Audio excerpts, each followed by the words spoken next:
I'm down by the Erewash Canal at Cotmanay, just outside Ilkeston, and it's a lovely frosty fresh morning, and we're going to have a walk across the recently opened Bennerley Viaduct footpath. Bennerley Viaduct is a remarkable survivor from the railway age.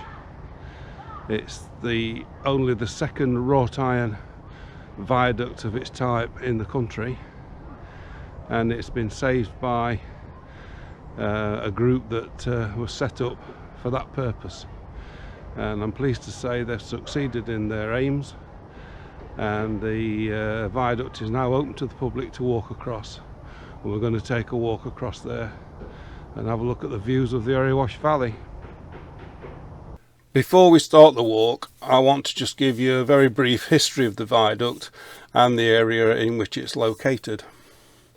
The viaduct spans the valley of the River Erewash, which marks the geographical boundary between Derbyshire and Nottinghamshire.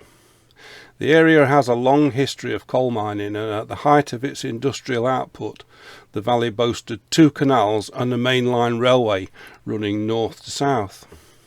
One canal, the Erewash, and the Midland Railway line are still here and in use. The valley and its people influenced the life and literary works of the author D.H. Lawrence, who was born and grew up in the nearby town of Eastwood. The viaduct is mentioned in a number of his novels. The Midland Railway's monopoly in the area meant that the price of transporting coal was high compared to the price paid by competing coalfields. Coincidentally, the Midland Railway had been formed locally, also in Eastwood, in 1844. This monopoly was challenged by an Act of Parliament passed in 1872, giving the Great Northern Railway Company permission to build the Derbyshire and Staffordshire Extension Railway. This became known as the Frygate Line, its name being taken from the name of the station in Derby.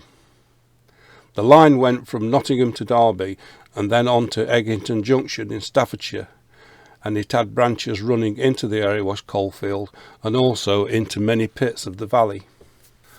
All major transport routes in the valley had followed the valley north to south, and therefore were relatively easy to engineer. The Great Northern, however, ran east to west and had to cross the valley, which was dotted with numerous old mine workings transversely. The engineering solution to this problem was to construct a wrought iron viaduct supported on 15 wrought iron latticed columns, which sit on brick piers built on the valley floor. There are also brick piers for the section which crosses the Midland Railway line.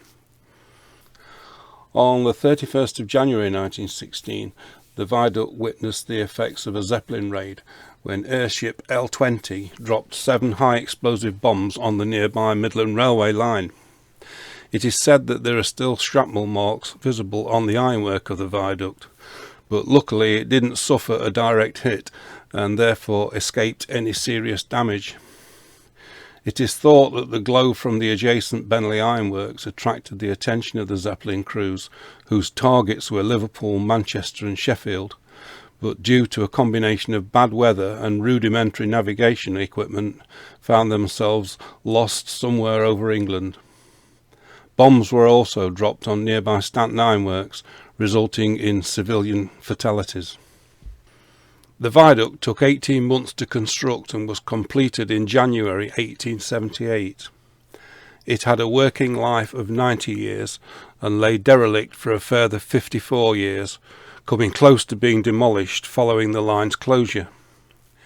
It is now a Grade 2 star listed structure, and at a quarter of a mile in length, it's the longest wrought iron viaduct in the country. More details about the viaduct can be found at bennerleyviaduct.org.uk. Let's now continue our walk towards and across the viaduct.